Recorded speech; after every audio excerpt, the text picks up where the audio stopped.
You know, there's just something that feels wrong about this. Got the nice shiny finish, and you got a piece of sandpaper in your hand. Just doesn't seem right. I've been working on this about 10-15 minutes with 1500 grit, and at this point, I don't know if you can even see it, a couple little specks of shiny there. There's one there, and they're speckled there because I just started there. And at this point, you're not doing any body work. You're just trying to scuff the clear coat and get it ready for polish. But I had to hit this very lightly. This is like the smoothest paint I've ever put on. I'm pretty amazed by it. But anyway, I'm going to keep going. We'll try to get that little guy out. I don't know if you can even see it. There's one there. And I'll go work my way across. Well, pretty much all of it's hit with 1500 here. I did have a very slight sag over here, and it came out really quick. Didn't take much to get it out.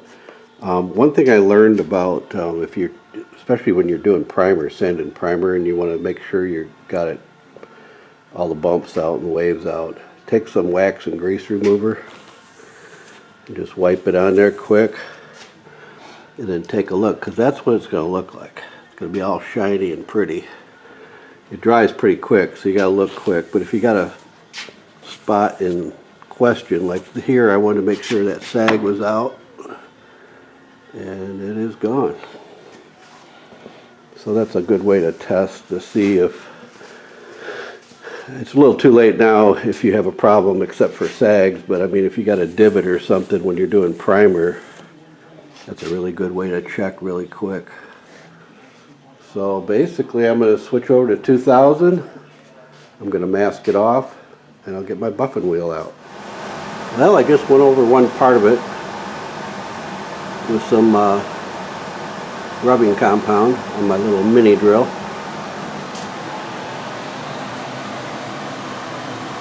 It looks pretty good. I do have to go over it with the polishing compound yet, but I only hit this with 2000 grit sandpaper. I do have 3000. I think that's what I did on the roof, but couldn't find it, so I might have used it all up. So I just went with the rubbing compound on top of that. It don't look bad.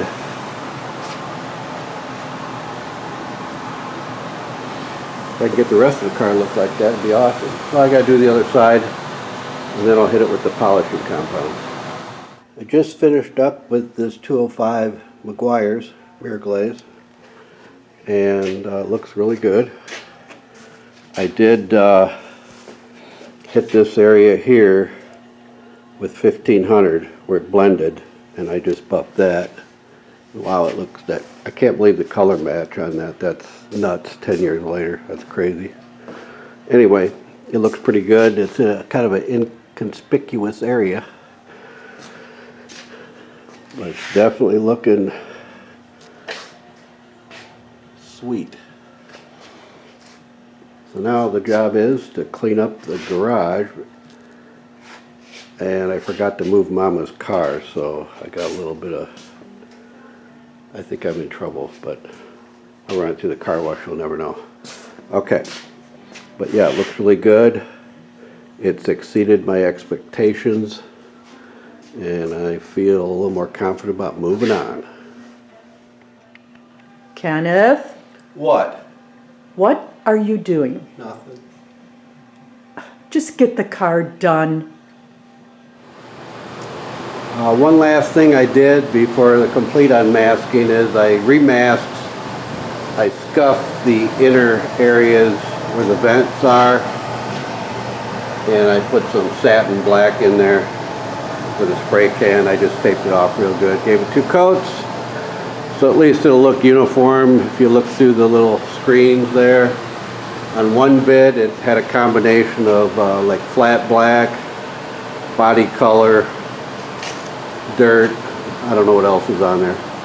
But anyway, that part is complete.